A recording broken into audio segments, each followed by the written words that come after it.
Alors première question, pourquoi est-ce que Victor Hugo choisit ce style simple?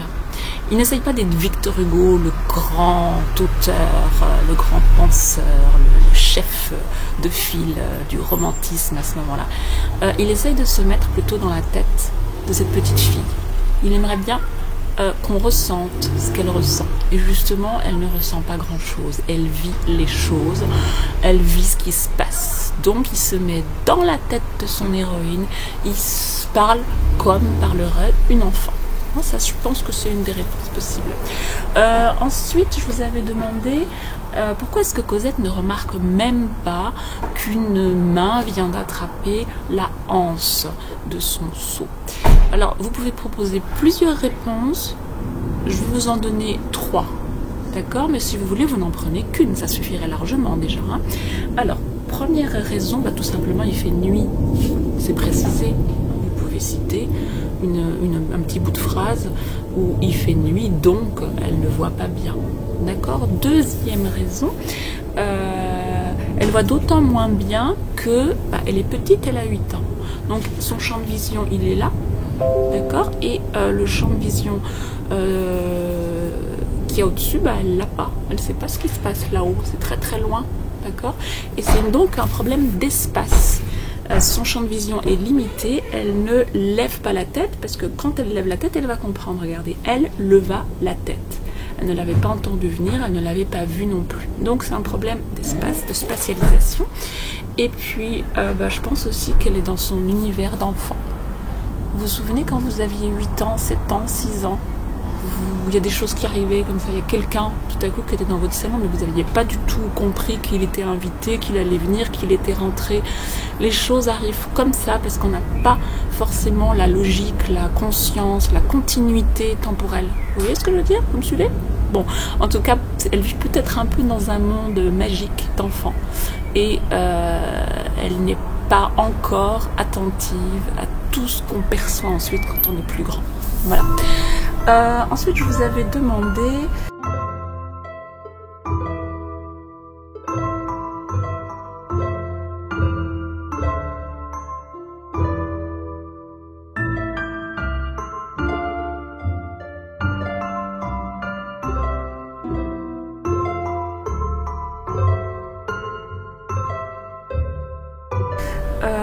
de compléter les phrases. Alors, pourquoi est-ce que Jean Valjean demande à Cosette son âge? Parce qu'il trouve scandaleux qu'un être faible, qui n'a donc que 8 ans, porte une charge aussi lourde, c'est démesuré.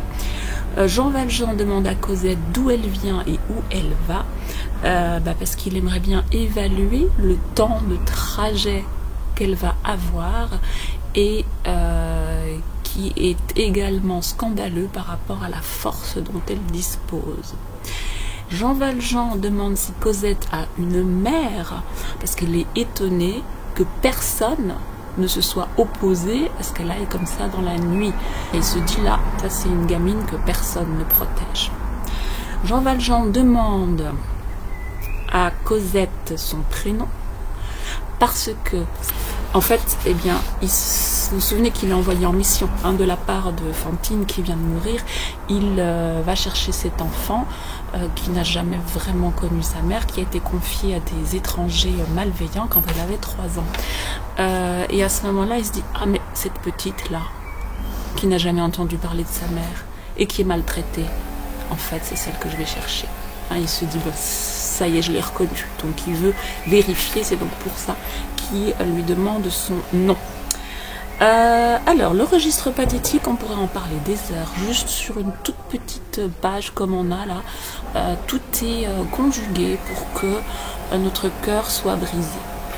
Alors, pourquoi est-ce qu'on est touché par le sort de Cosette? Ça, c'est Jean Valjean qui le sous-entend lui-même.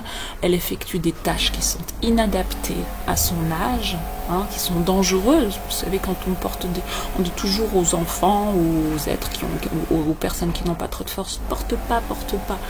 Oui, parce qu'on peut se faire mal ponctuellement et puis aussi pour toute la vie. Première chose, donc, c'est dangereux pour sa santé, j'ai envie de dire. C'est dangereux en quelque sorte aussi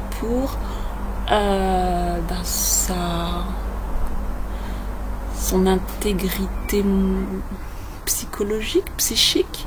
Elle va avoir très très peur. Les enfants, tous les enfants, alors je sais pas pourquoi, tous les enfants ont peur du noir. Je sais pas si vous avez encore peur du noir, les adultes aussi parfois.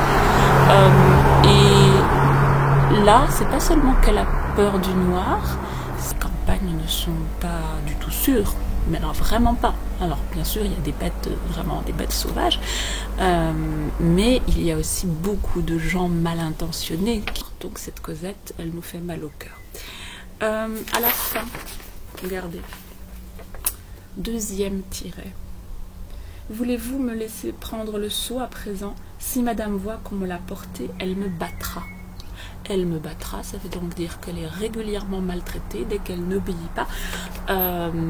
Cet enfant, elle est donc dans une relation de victime, elle se sent sans arrêt menacée et elle n'a pas l'air de vouloir se plaindre, c'est presque normal pour elle. Ça c'est le troisième tiret, tout est presque normal pour elle. Vous avez remarqué qu'elle ne se plaint absolument pas, elle est très douce quand elle parle, elle dit les choses, rien que là. Sinon madame me battra, elle ne se plaint pas. Et cette passivité, cette enfant soumise, nous ça nous étonne et on se dit mais elle ne peut même pas se rebeller, ou peut-être même, encore pire, qu'elle n'a pas conscience que son sort est inadmissible. C'était le troisième point pour lequel on pouvait avoir pitié. Et alors le quatrième, moi je le trouve chez Jean Valjean. En fait, on peut se dire que sa résistance est très forte, sa résistance pour survivre. Il a vu des choses affreuses déjà. Et là on voit bien qu'il est extrêmement ému. Et du coup, même lui, qui est d'habitude si tenace, si résistant, il nous fait mal au cœur parce que il a vu beaucoup de misère, mais là il reconnaît l'innocence maltraitée, l'innocence meurtrie. D'accord? Donc il est ému par le sort de cet enfant victime qui n'a rien fait. Alors Hugo, quel message il veut faire passer? Bon, ça c'est assez facile. Grâce au pathétique, il veut qu'on se révolte, il veut que la société protège les enfants, que les enfants ne travaillent pas, que les enfants aient une famille pour être protégés. Voilà, d'accord, il s'est beaucoup battu, j'ai envie de dire, c'est presque un des premiers auteurs, fin du 19e siècle, hein, pourtant ça fait des siècles que les enfants sont maltraités, doivent travailler, etc. Et Victor Hugo a été extrêmement sensible à la cause des enfants, il a écrit de très beaux poèmes, de très beaux textes. On se retrouvera avec un autre